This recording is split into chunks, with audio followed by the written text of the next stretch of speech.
हाँ जी दोस्तों, कैसे हो आप सब। बहुत बहुत स्वागत है आज की कॉर्पोरेट न्यूज़ में। इनफैक्ट हम 2 दिन डिले हो गए हैं कॉर्पोरेट न्यूज़ देने से। मैं एक्चुअल में कहीं बाहर था और जिस वजह से ये कॉर्पोरेट न्यूज़ 2 दिन की डिले हो गई। बट कोई दिक्कत नहीं, देर आए दुरुस्त आए। और इनफैक्ट मैं एक और विचार आपके सामने भी रखना चाह रहा था कि मेरा प्लान था कि हम क्यों ना ऐसा करें कि रोज का डेली का न्यूज़ बना दें, क्योंकि कंटेंट अब बहुत ज़्यादा हो गया है यार। मतलब डेली का ही न्यूज बना दे रात को एग्जैक्ट 12 बजे, रात को 12 बजे, मतलब अगले दिन सुबह के 12 बजे भी कह सकते हो। एग्जैक्ट आपको प्राइम टाइम न्यूज मिल जाए समथिंग। अगर ये विचार मेरा कैसा लगा मुझे बताना कमेंट करके, कि 2 दिन में एक बार चाहिए या रोज के रोज चाहिए, प्लीज मुझे बताना। फिलहाल हमारे पास आज बहुत सारी कॉर्पोरेट न्यूज हैं। मैं छाट छाट के कुछ अच्छी अच्छी वाली ही ला पाया हूं। आईसीआई के प्रपोजल पे न्यूज़ है, कल बजट के डीप सीक की न्यूज़ है। ये डिले हो गई, इसी वजह 2 दिन का यहाँ पे डिले हुआ। ये तो 2 दिन पहले मुझे बता देनी चाहिए थी। खैर फिलहाल अब लेटेस्ट अपडेट भी है इसमें कुछ। और चंदा कोचर जी को लेकर न्यूज़ है। एंड म्यूचुअल फंड्स में जो मिड कैप और स्मॉल कैप की तरफ अच्छी पॉजिटिव न्यूज़ आई है, उसको लेकर न्यूज़ है हमारे पास। कुछ जीएसटी को लेकर न्यूज है, कुछ एचयूएल, वाह वाह वाह, हिंदुस्तान यूनिलीवर लिमिटेड को लेकर न्यूज है। तो सबसे पहले, अच्छा इससे पहले कि कुछ भी हम और शुरू करें, एक और चीज मैं आपसे बताना चाहता हूं, वो है टेन टेन टेन, वो है ये देखो जी, हमारा course on crypto currency. Again भाई साहब, ये फ्यूचर है। भारत सरकार आज नहीं तो कल इस बात को अभी एक्सेप्ट कर लेगी, ये पक्की बात है। ये फ्यूचर है जब से, और फ्यूचर इसलिए है क्योंकि जब से ट्रंप आए हैं, जब से एलन मस्क आए हैं, उनकी प्रायोरिटी है। और अभी रिसेंटली एक अपडेट देता हूं कि ट्रंप ने कहा है कि हम यूएस को क्रिप्टो कैपिटल बनाना चाहते हैं। पहले वो कह रहे थे कि हम यूएस को बिटकॉइंस की कैपिटल बनाना चाहते हैं। तो लग रहा था कि बिटकॉइंस इकट्ठे करेंगे, but he saying no, crypto capital, यानी कि न केवल बिटकॉइंस बल्कि और भी कई क्रिप्टो। अब सवाल उठा कि क्या मैं यहां पर क्रिप्टो में इन्वेस्टमेंट कराता हूं? बिल्कुल भी नहीं। बहुत रिस्की है ये गेम, बहुत रिस्की है। जब कोई रिस्की गेम होना तो पहले उस पर नॉलेज की जरूरत होती है।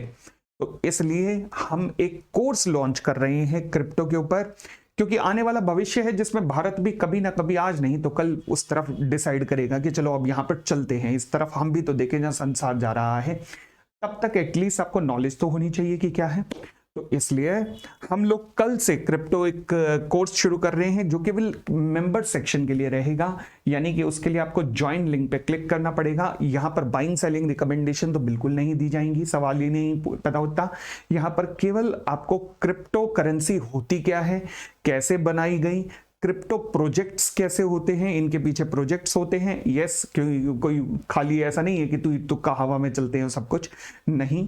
तो इसलिए इनके पीछे प्रोजेक्ट्स कैसे होते हैं, उन प्रोजेक्ट्स को कैसे ढूंढा जाता है, ये सब चीजें आपको सिखाई जाएंगी। यानी कि जैसे स्टॉक मार्केट के कोर्सेज होते हैं वैसे क्रिप्टो का एक कोर्स होगा, बट ये केवल मेंबर सेक्शन में अवेलेबल होगा। Again with the special emphasize, कोई बाइंग सेलिंग नहीं, केवल नॉलेज नॉलेज नॉलेज, बस और कुछ नहीं। ठीक है जी, चलिए तो आगे अपन लोग बढ़ते हैं। आज की हम पहली कॉर्पोरेट न्यूज़ पर आते हैं। पहली कॉर्पोरेट न्यूज़ है हमारे पास, अच्छा एक और चीज़ भी बतानी थी, हमारा कंपनी ऑफ द वीक, यानी कि जहां पर हम फंडामेंटल किसी कंपनी को ढूंढते हैं, उसके फंडामेंटल को पढ़ना सीखते हैं कि कैसे पढ़ा जाता है, किसी फंडामेंटल एनालिसिस वाली कंपनी को कैसे ढूंढा जाता है।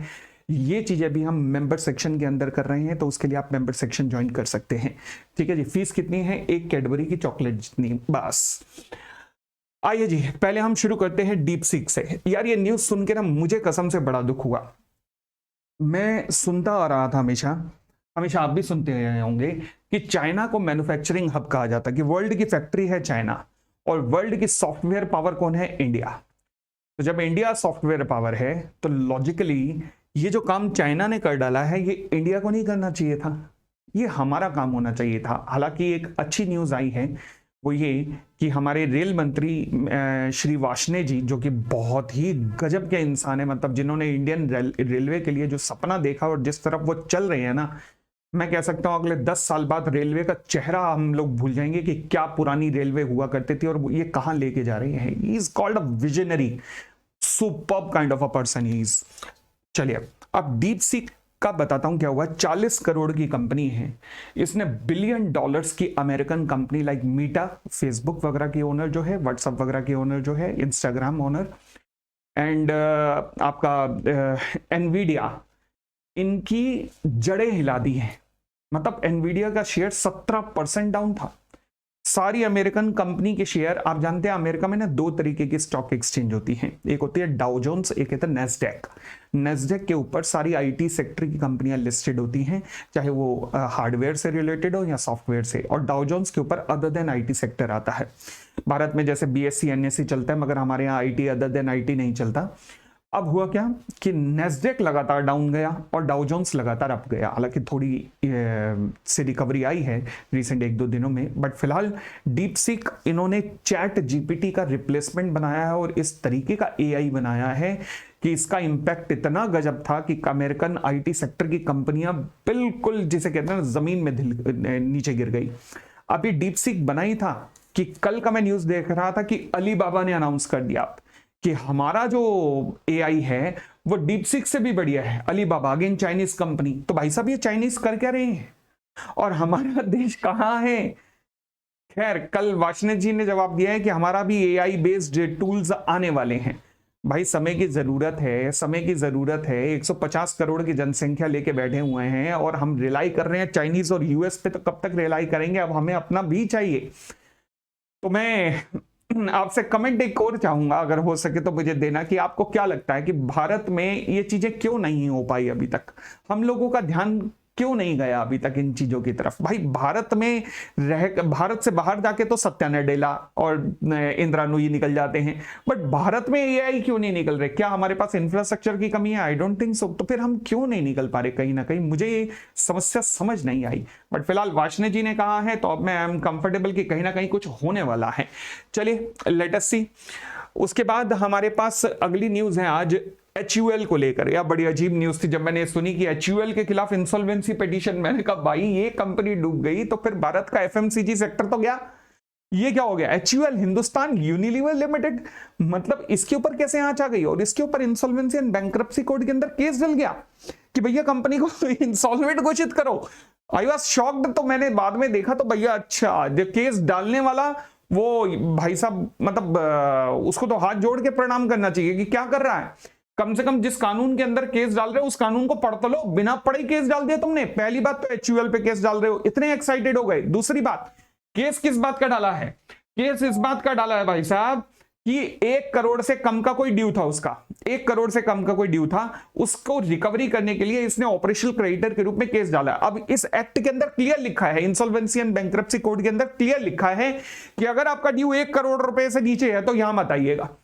1 करोड़ से नीचे ड्यू था फिर भी एप्लीकेशन फाइल कर रहा है। अच्छा, दूसरी बात, अगर आपका कंपनी के साथ कोई डिस्प्यूट चल रहा है तो यहां पर मत आइएगा। ऑलरेडी डिस्प्यूट चल रहा है, बावजूद इसके केस फाइल हो रहा है। इसी बहाने सुर्खियों में आ गया बंदा कि भाई मैंने केस फाइल किया एचयूएल के। ये और बात है कि एनसीएलटी ने उठा के रिजेक्ट कर दिया, ये और बात है, बट फिलहाल बंदा तो सुर्खियों में आया। इसी बहाने ना भी किसी ने नाम सुना हो तो मैं कहा गया बंदे का नाम, बंदे का एटलीस्ट नाम तो पता लग गया कि हाँ जी ये लो जी, ये इसने एनसीएलटी में एचयूएल के ऊपर केस डाला है। वाह वाह वाह वाह, कमाल हो गई बात, कमाल हो गई। कहां गया बंदे का नाम, कहां गया पता नहीं कहां गया। ये रहा, proprietor of Lalit Ambika enterprise, नाम तो आ गया। चलिए, और ट्राइब्यूनल ने इसके ऊपर कोई कॉस्ट नहीं लगाई। कॉस्ट का मतलब पेनल्टी नहीं लगाई फालतू की एप्लीकेशन फाइल करने के लिए। नॉर्मली तो पेनल्टियां लग जाती हैं। चलो बच निकला, आगे बढ़ते हैं आगे। हाँ जी, क्या आपके साथ भी ऐसा हुआ है कि आपके घर पे कोई जीएसटी का नोटिस आया हो? भाई साहब, जीएसटी डिपार्टमेंट ने वार्न किया है, ध्यान रखो, जीएसटी वायलेशन से रिलेटेड फर्जी नोटिस कई घरों पे आ रहे हैं। तो अगर आपके भी घरों पे नोटिस आए, जैसे मेरे आया एक नोटिस, और जब मैंने देखा तो मैं हैरान था कि जीएसटी का नोटिस तो ऐसे कभी नहीं आता। जीएसटी का नोटिस आया जीमेल के आईडी से, प्रॉपर बना हुआ है, जीएसटी अथॉरिटी ये वो सब कुछ लिखा हुआ है कि आज आपकी वर्चुअल हियरिंग है और इस दिन आपने बैठना है। मैं कहा किस दिन का बैठना है, क्यों बैठना है, मुझे समझ नहीं आया। अच्छा, जीमेल के आईडी से जीएसटी का नोटिस, और उनका पोर्टल होता है, वहां पे आपका एक अकाउंट होता है, वहां पे कोई नोटिस नहीं। मैं भी हैरान था, मैंने कहा पता नहीं क्या चल रहा है। खैर, तो इतने में मैंने न्यूज देखी कि जीएसटी अथॉरिटी कह रही है कि फेक जीएसटी वायलेशन के नोटिस बहुत ज्यादा आ रहे हैं। बिल्कुल जैसे कि लेटर हेड बनता है जीएसटी अथॉरिटी का वैसे ही बनवा रहे हैं, मगर ठीक है, वो जीमेल आईडी से भेज रहे हैं, तो ये अकल लगाने वाली बात है कि अगर आपके पास कोई नोटिस ऐसे आ रहे हैं, अगर आपके जान पहचान में भी आ रहे हैं तो प्लीज पहले चेक कर लीजिएगा। क्लाइंट के पास भी आ रहे हैं तो प्लीज पहले देख लीजिएगा, कंफर्म कर लीजिएगा कि जीएसटी अथॉरिटी से है कि नहीं। चलिए जी, और आगे बढ़ते हैं। आज की हमारी अगली न्यूज है आईसीएआई को लेकर। आईसीएआई ने कल पेश होने वाले बजट के लिए एक बहुत अच्छी सजेशन दिया। आई वुड अप्रिशिएट कि उन्होंने कहा देखो जी, हस्बैंड वाइफ दोनों के ऊपर स्लैब लगता है 3-3 लाख रुपए का, और दोनों को टैक्स पे करना पड़ता है। तो आप एक काम कीजिए ना, दोनों का 3-3 लाख के स्लैब को बढ़ाकर सीधा 6 लाख का स्लैब कर दीजिए, और उनके ज्वाइंट रिटर्न एक फाइल कर दीजिए। तो इससे होगा क्या, टैक्स लायबिलिटी पूरे परिवार पे कम हो जाएगी और परिवार के पास पैसा बच जाएगा।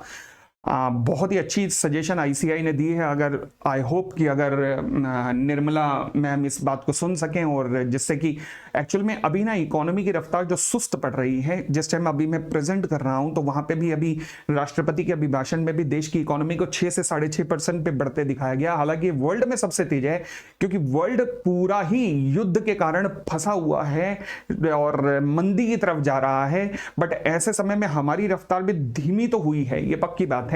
तो कहीं ना कहीं इकोनॉमी में जान डालने के लिए ऐसे चीजें करना जरूरी है, ताकि लोगों के पास पैसा आ सके, और जैसे ही लोगों की परचेसिंग पावर बढ़ेगी, इकोनॉमी में जान अपने आप आ जाएगी। तो ये अच्छी सजेशन है आईसीआई की कि भैया हस्बैंड वाइफ एक ही साथ रिटर्न फाइल करें, और उनका जो जॉइंट स्लैब है उसे 3 लाख से बढ़ाकर 6 लाख कर दिया जाए। देखते हैं कल के बजट में क्या होता है। कल डेफिनेटली मैं बजट के बाद दोबारा से कॉर्पोरेट न्यूज लाऊंगा और अपडेट करने के लिए आपको। फिलहाल अगली अच्छी न्यूज है मेरी farmer boss Chanda Kochhar ma'am के लिए, एंड आईसीएआई की एक्स चेयरपर्सन, और जिन्हें की वोडाफोन के लेंडिंग के केस में इन्होंने गलती की थी, जहां पर इनके हस्बैंड के साथ एक कनेक्टेड एंटिटी थी वोडाफोन की, और वहां पर इन्होंने लेंडिंग की थी। सारे रूल्स एंड रेगुलेशंस को दरकिनार करते हुए ये उसमें इन्वॉल्व थी, लैंडिंग करने वाली कंपनी, लैंडिंग करने वाली डिसीजन कमेटी के अंदर, जिसके कारण इनके खिलाफ काफी केस चल रहे थे। बट फिलहाल अभी एसएफआईओ यानी कि सीरियस फ्रॉड इन्वेस्टिगेशन ऑफिस, जो भारत की इकोनॉमिक ऑफेंस पकड़ने वाली सबसे बड़ी संस्था है, लाइक ये कह सकते हो कि भारत की रॉ है या इकोनॉमिक ऑफेंस के लिए, या फिर सीबीआई है एक तरीके की, ये समझ सकते हो। तो एसएफआईओ के ऑफिसर्स को बॉम्बे हाईकोर्ट ने डायरेक्शन दी है कि आप केवल ऑफिशियल आवर्स के अंदर ही चंदा कोचर से पूछताछ कर सकते हो, अदर देन ऑफिशियल आवर्स के अलावा उनसे कोई पूछताछ नहीं होगी। तो एक बहुत बड़ी रिलीफ चंदा कोचर मैम को मिली है यहाँ पर। चलो जी, अच्छी बात है। बट ये अगर आप चंदा कोचर जी का पूरा केस समझना चाहते हैं कि क्या हुआ था चंदा कोचर जी के केस के अंदर, तो पूरा केस मैं डिस्क्रिप्शन लिंक में डाल दूंगा, आपको पूरा ज्ञान हो जाएगा कि क्या हुआ था उस केस के अंदर। चलिए, हमारे पास अगली न्यूज है म्यूचुअल फंड्स को लेकर। देखो जी, ये डेटा बताता है कि inflow into the small and mid cap mutual fund schemes remains strong despite the SEBI concerns. मतलब 4,800 करोड़ आता था पिछले साल के मार्च क्वार्टर के अंदर, बट इस बार जो आया है वो 14,660 करोड़ आया है। यानी कि म्यूचुअल फंड्स जो हैं वो मिड कैप और स्मॉल कैप को लेकर पॉजिटिव है काफी। Okay, but the only thing कि उनकी अप्रोच में एक डिफरेंस आया है कि पहले वो मिड कैप और स्मॉल कैप के अंदर ना एक साथ लमसम में पैसा डालते थे, परंतु अब वो पैसा उन्होंने तोड़ तोड़ के छोटे छोटे पार्ट्स में डालना शुरू किया है, यानी कि सिप बेसिस पे कर रहे हैं। तो मतलब मिडिल कैप और स्मॉल कैप के अंदर पैसा तो आ रहा है, बट थोड़े थोड़े रूप में आ रहा है। अब आप जानते होंगे कि अभी पिछले कुछ समय से जिस तरीके से मार्केट धड़ाम से नीचे गिरी है, अगर निफ्टी 10% गिरा है तो लोगों के मिड कैप और स्मॉल कैप 30 से 40 या इनफैक्ट 50% तक भी गिरे हैं। उसका सबसे बड़ा रीजन क्या था कि रिटेल इन्वेस्टर्स घबरा गए थे। रिटेल इन्वेस्टर्स घबराए क्यों थे? क्योंकि उन्होंने लोन ले लेकर शेयर मार्केट में पैसा डाल रखा था, या फिर उन्होंने पुट ऑप्शन, कॉल ऑप्शन खरीद रखे थे, जो कि अपोजिट होने शुरू हुए और वो घबरा के उन्हें पैसा बेचना ही था, वे शेयर बेच नहीं थे। तो इसलिए मेरी एक क्लिपिंग मैंने अभी रिसेंटली भी ज्वाइन किया एज एन इन्वेस्टर, क्या आपको करना चाहिए, क्या आपको नहीं करना चाहिए, नॉलेजेबल सीरीज के अंदर आप जरूर देखिएगा उसे।